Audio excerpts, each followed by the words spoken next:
told him that his two friends. He ain't come out and say, like, we got into an argument.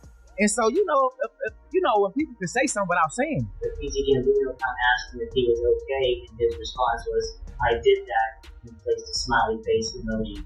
Like, they raid your crib, and the surveillance footage of them is in your DVD player. Like, oh, okay, thank you, brother. This can't be at your crib. Recent reports suggest that YNW Melly could be facing the death penalty, and he and his legal team are doing everything in their power to prevent it. With the way the case has been unfolding, things are looking grim. Jamel Demons, better known as YNW Melly, has been behind bars for years, accused of murdering two of his closest friends, Anthony YNW Sackchaser Williams and Christopher YNW Juvie Thomas Jr. The case has been a roller coaster of mistrials, legal battles, and missing evidence, dragging on since his arrest in 2019. After spending 6 years, 2,159 days to be exact, awaiting a verdict, prosecutors seemed determined to keep him locked up for good. Just when it seemed like the case had reached its peak, a new judge stepped in and wasted no time questioning why Melly was still incarcerated without a conviction. He even warned the prosecution that if they couldn't provide a solid reason, he would grant bond. Scrambling to keep their case intact, prosecutors quickly brought up King Von in an effort to strengthen their argument. YNW Melly, I'm so happy he in jail getting his treatment.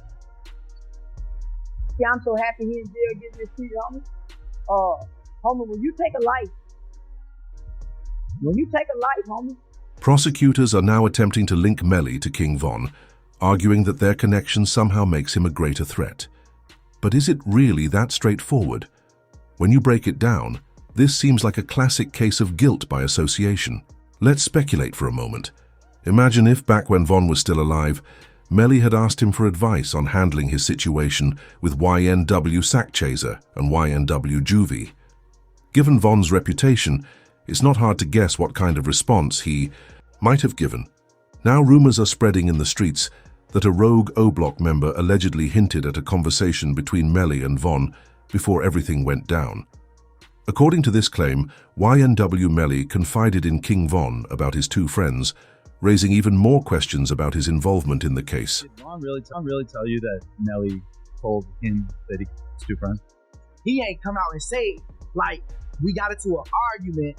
And so, you know, when people can say something without saying.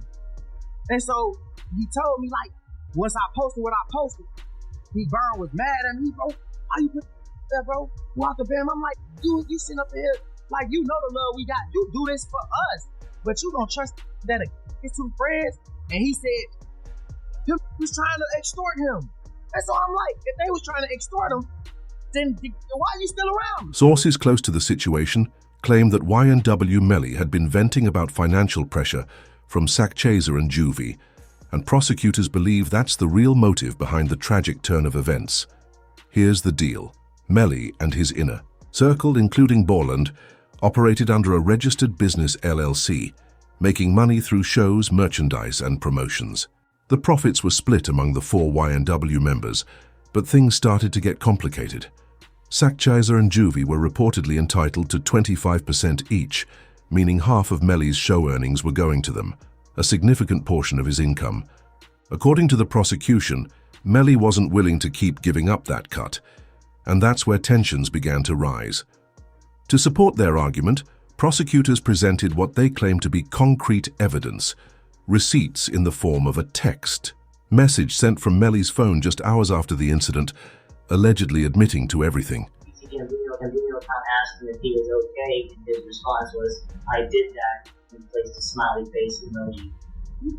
And the next message from 10/26/2018 at 16:02 from Eastern Standard Time, the YNW Melly account says what? After that, prosecutors also introduced a saved Facebook Live video recorded just 6 hours after the incident, showing Melly and Borland in a parking lot, seemingly celebrating. In the footage, the two can be seen dancing and laughing, showing no visible signs of stress or grief over the loss of their close friends. This, according to the prosecution, further supports their claim that Melly was not mourning, but instead displaying behavior that contradicts someone who had just lost two of his closest allies. YNW Melly and Bortland's reaction to the crime only 6 hours after it was committed.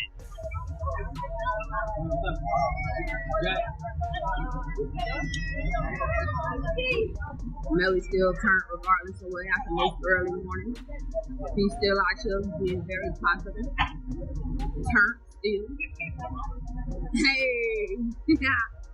But no, still turned. Regardless of what happened, you already know. This new evidence sent shockwaves through the courtroom, painting a grim picture for Melly. However, his legal team wasn't about to let it go unchallenged. His lawyers pushed back hard, presenting text messages between Melly and his ex-girlfriend, Mariah, which they claim reveal his real-time reaction as the events unfolded. To further support their argument, they introduced GPS data showing Melly running down the street and hiding in a bush, suggesting that he was a victim himself, barely, escaping a dangerous situation involving a rival crew. Part saying that someone just shut the car up and trying to shoot him. So I asked him if he was okay, where he was, and he's like, there's a car coming behind him, and I'm hiding. He was like, there's some, there's some, I think they're still out here or something. So I'm like, are you okay? He's like, I'm okay. I said, well, where are Zach and Doobie? And he said, I don't know if they're in the car. I think they're... Moreover, the defense emphasized that no weapon was ever recovered, casting significant doubt on the prosecution's case and weakening their argument. The first thing is I didn't have a firearm, so I can't know which I'm going to use in order to replicate any of my tests. So I can't make tests for this determination because I don't know what... Despite all that, the judge remained thorough, ensuring every angle was examined before proceeding. He requested one final piece of evidence, prompting the prosecutors to go all in. They presented physical evidence straight from the scene, the EEE Jeep that Melly and his two friends were riding in that night. To strengthen their case, they even revisited footage from the previous trial, where Sergeant Williams meticulously examined the vehicle, conducted multiple tests, and confidently asserted that this was not a drive-by. Three. From the driver's side back seat. As to Christopher Thomas. Where did that Driver's side back seat. My determination was that this is not a drive-by, and it's based upon this at a stationary position when all but one of these rounds are going in. The one round that has some movement in it, which is round site L here, the actually moving in that. Sergeant Williams testified that the shot originated from the back left seat of the car, making it clear that this wasn't a random street incident. It happened inside the vehicle. If Melly occupied that seat, the implications were obvious, but the prosecutors weren't finished. To solidify their argument, they called YNW's mother to the stand, where she confirmed exactly who was sitting where that night. Nicole, your name for the jury? Leon Phillips. And are you related to one of the kids in this case? Yes, I am. How's From his mother, and who is that? Christopher Thomas. Ms. Phillips, did you see who entered into the occupants who entered into that gray Jeep? Yes. Do you recognize where your son entered that gray Jeep? Yes. Which seat, if you can identify for the jury? He got in the back seat on the right hand side. Did you recognize the individual that got into the back seat on the left side, the rear driver's side? Yes. And who was that individual? Janelle. Things took a dramatic turn as the case escalated beyond the original accusations. Witness tampering charges were now in play. And it wasn't just Melly caught in the crossfire. His close associate, YNW Bortland, was also facing serious trouble. The stakes had just risen. Allegedly, it all traced back to Melly's ex-girlfriend, Mariah Hamilton. Sources close to the case suggested that Mariah was one of the few people who might know the real story of what happened that night. According to several media outlets, federal investigators began looking into her iCloud, and that's when they allegedly uncovered something suspicious. Authorities believed Melly had been pressuring her to stay silent and avoid testifying. If true, this was a major issue. Witness Tampering is a serious charge that carries a life sentence, regardless of the outcome of the original case. You have an opportunity to read the statement you gave in 2008. I read the statement. Was I it don't recall. I don't remember anything from that statement, but I do remember my deposition. deposition that would have been 6 months ago? Yes. Okay. I want to go and when you still remember speaking with law enforcement in December of 2008. I remember speaking with them, but I don't remember what they looked like. I don't remember the names, but I do remember talking to them. Okay. So, Ms. Holmes, I'm going to ask you, were you honest and truthful with law enforcement when you spoke with them? I would hope so. I mean, it was 2018. I went through a lot in that year, so I'm not sure where my mindset was at. Did you lie to law enforcement? I would hope not. I don't remember what I said back. It's like 5 years ago. Oh, of course. I understand it's been a long time. So, in terms of the time frame, that was closer in time to the incident of October 26th of 2018? If that's where you guys are seeing it. You don't even remember? I don't remember. It said 2018 was a very hard year. My husband just went to prison. My father died. I had a lot to do, so I was really happy. Okay. And in terms of your conversations with the police officers that morning? Yes. I do remember that they kind of bullied me in front of my daughter and took her to jail for accessory after that. The situation took an even wilder turn when Mariah was a complete no-show at the first trial. A warrant was issued for her arrest, and rumor had it she fled the country to avoid it. But that didn't last long. Authorities caught up with her when she returned on January 26th. As for how the feds even knew about Mariah's call with YNW Melly right after the incident, that part was just as shocking. It was Mariah's own mother who initially gave a statement, claiming that Mariah had been on the phone with Melly immediately after the alleged crime. However, during the first trial, she suddenly changed her story, saying she wasn't in the right state of mind when she made that claim. Why we haven't seen you or heard from you? You guys haven't seen or heard from me because I'm currently wanted. I've tried to get the warrant lifted many times, but it's just been like a constant battle with my lawyer and the prosecutor. So I've just been laying low trying to get the warrant lifted before I could even come in and speak my part. Let's talk about that. So, and by the way, you are in your lawyer's office. I was in shock. I was in disbelief. I didn't think it was true. I thought it wasn't true at all. Until I actually came down there and found out about it. Who told you? And how'd you find out?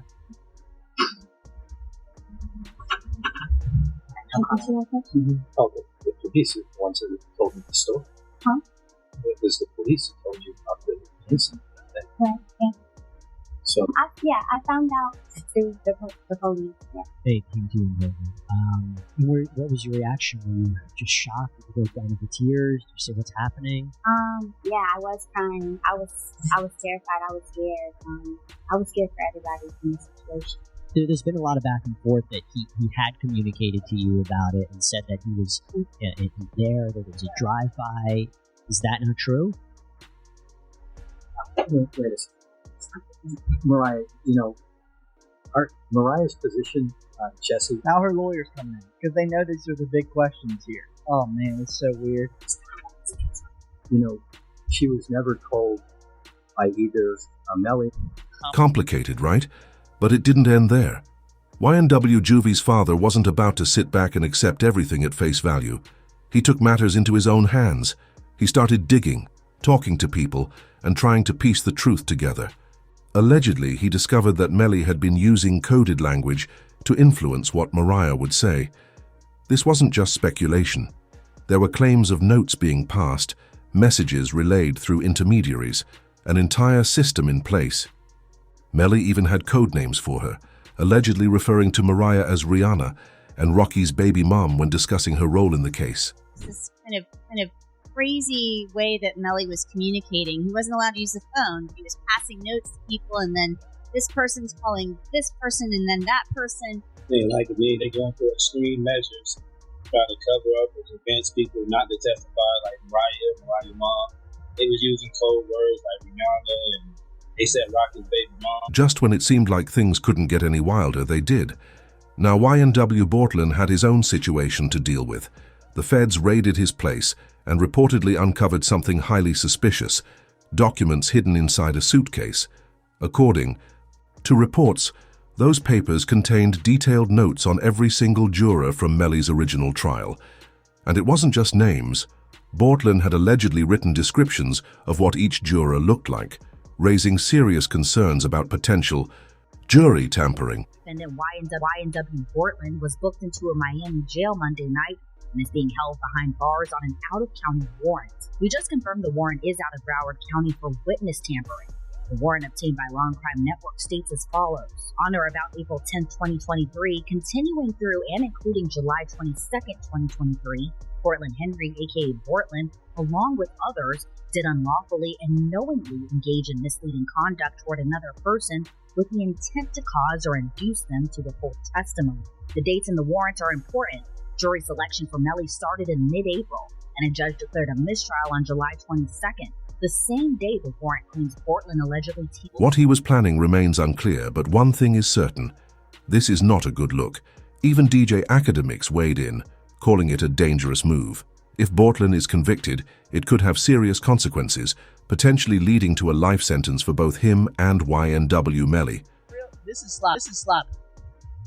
Bortlen, how do people have the notebook of the jurors in your house? Holy shit. Like, come to fun. It's like doing them and having the surveillance tape in your DVD player or something like that. You know what I mean? Like, come on, bro. Like they raid your crib and the surveillance footage of them is in your DVD player. Like, oh, okay, thank you, brother.